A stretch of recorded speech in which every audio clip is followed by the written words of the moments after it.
Donald has been even more erratic than usual this week, which is saying something, launching us into an illegal, unconstitutional, and unauthorized conflict with Iran and leaving everyone, including his own allies, waiting for his next move. But now he's invoking a new power in order to excuse his behavior, a God he does not believe in. Donald shocked the world by dropping bombs on Iran Saturday after claiming he'd take 2 weeks to think about how to proceed. Then came his speech. After launching the unprovoked attack, he invoked God multiple times. Take a look. And I want to just thank everybody, and in particular, God. I want to just say we love you, God, and we love our great military. Protect them. God bless the Middle East. God bless Israel, and God bless America. Thank you very much. Thank you. Well, understandably, the backlash was swift, not just because invoking religion to justify bombing the Middle East is offensive. I mean, just think Crusades, but because Donald is not the least religious person ever to hold office. He's not religious at all, despite his occasional attempts to pretend otherwise. Something I happen to know a bit about. But before we go on, if you think Donald is absolutely full of it, and you want to support our independent reporting on the real truth about him and the Trump regime, please like and share this video and subscribe to our channel. Donald is many things, but religious is not one of them. When he was a kid, Norman Vincent Peale, who was pastor of Marble Collegiate Church in Midtown Manhattan, was hugely popular. This was back in the 1950s. Peale's shallow message of self-sufficiency appealed to my grandfather, Fred, enormously. Peale was, quite frankly, a charlatan, but he was a charlatan who headed up a rich and powerful church in New York City, and he had a message to sell. My grandfather was not a reader, but it was impossible not to know about Peale's bestseller, The Power of Positive Thinking. The title alone was enough for Fred, and he decided to join Marble Collegiate Church, although he and his family rarely attended. Fred already had a positive attitude and unbounded faith in his abilities to succeed. So he didn't really need to read The Power of Positive Thinking in order to co-opt for his own purposes the most superficial and self-serving aspect of Peale's message. Peale basically anticipated the prosperity gospel. His doctrine proclaimed that you need only self-confidence in order to prosper in the way God wants you to. One of the things he wrote was, quote, "Obstacles are simply not permitted to destroy your happiness and well-being. You need to be defeated only if you are willing to be," unquote. Peale's view neatly confirmed what my grandfather already thought. He was rich because he deserved to be. Self-doubt was not part of my grandfather's makeup, and he never considered the possibility of his own defeat.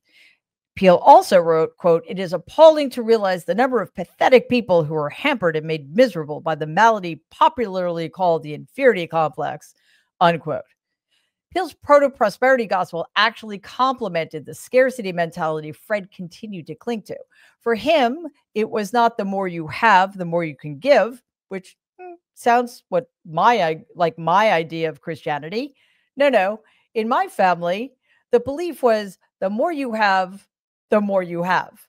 Financial worth was the same as self-worth. Monetary value was human value. So the more Fred Trump had, the better he was than everybody else.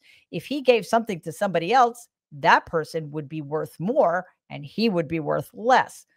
This is an attitude he would pass on to Donald in spades. So, what does that say about religion in my family or belief systems in my family? Starting with my grandfather, the only thing that mattered, the only thing they believed in was money. God did not enter into the equation, and never once did I see any sincere professions of faith in God or anything outside of their own self-interest. So, Donald has been presented an opportunity by white evangelicals and very, very extremist Catholics in this country to use religion as a prop and to exploit their professed faith. We have seen this play out from the very beginning of Donald's political career. After saying the Bible was his favorite book on the campaign trail in 2015, Bloomberg asked reporters to ask him some follow-up questions, something that people don't do anymore, apparently. Donald made a complete idiot out of himself. Okay. You mentioned the Bible. You've been talking about how it's your favorite book. And you said, I think last night in Iowa, some people are surprised that you say that. I'm wondering what one or two of your most favored Bible verses are. Well, I wouldn't want to get into it because to me that's very personal. You know, when I talk about the Bible, it's very personal. So I don't want to get into verses. I don't want to get into. It means a lot to you that you think about or cite. The Bible means a lot to me, but I don't want to get into specifics. Even to cite a verse? No, I don't want to do that. You're an Old Testament guy or a New Testament guy? Probably equal. I think it's just an incredible, the whole Bible is an incredible, I joke, very much so. They always hold up the Art of the Deal. I say my second favorite book of all time. But I just think the Bible is just something very special. What a hard-hitting, revelatory interview. Donald couldn't answer those questions because he's never read the Bible. And by the way, The Art of the Deal is his favorite book. Anyway, he is not a total idiot, and he understands that just mouthing platitudes about the Bible being his first book is enough to convince people, because they want to be convinced, that he actually does share their beliefs. You'll probably remember 2020 when the Trump regime violently cleared peaceful protesters in D.C. so he could stage a photo op at St. John's Episcopal Church. That's where he held a Bible upside down. Earlier this year, Donald did not put his hand on the Bible while he was being sworn in at his inauguration. I kind of think it's maybe because he was beginning to worry that a lightning strike might find him eventually. And quite frankly, it would probably be unpleasant if a Bible spontaneously combusted while you had your hand on it. Donald and his allies use religion to justify everything they do, no matter how diabolical. It is cynical, it is hypocritical, and quite frankly, it is a grotesque exploitation of Americans' real beliefs and real faith. So, enter Mike Huckabee. This is Donald's favorite spiritual cheerleader, who is never one to miss an opportunity to suck up. Huckabee posted a bizarre message claiming the decision to attack Iran came down to a conversation between Donald and, the God he does not believe in. Seriously. In it, Huckabee says God spared Donald during the assassination attempt in Butler, Pennsylvania. Then he added, quote, "You have many voices speaking to you, sir, but there is only one voice that matters, his voice." He even offered to be Donald's quote unquote eyes and ears in Israel, which is totally normal.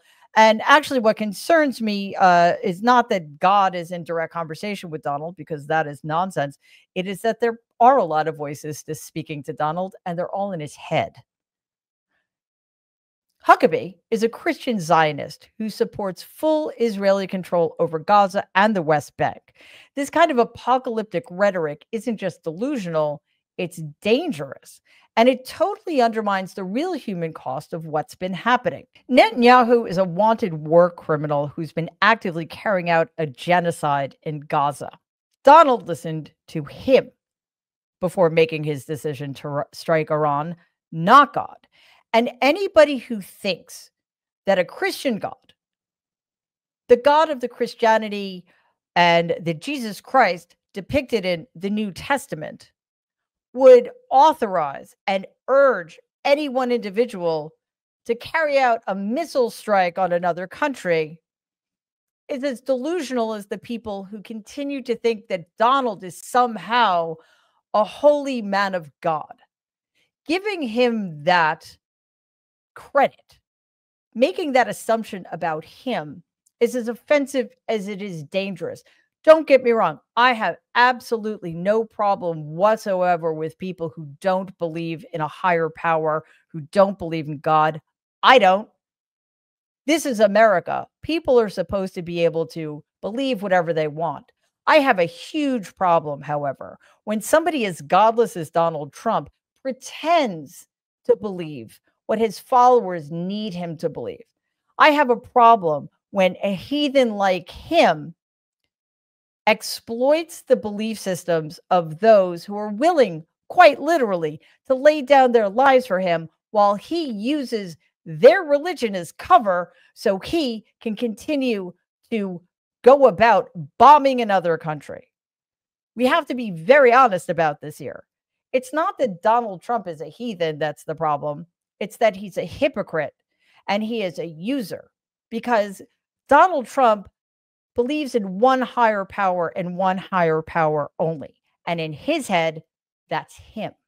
Please take a second and like and share this video. It'd be awesome if you could subscribe to the channel. If you're listening to us in podcast form, please follow us and give the show a 5-star rating, because it really does help other people find our content. Thanks.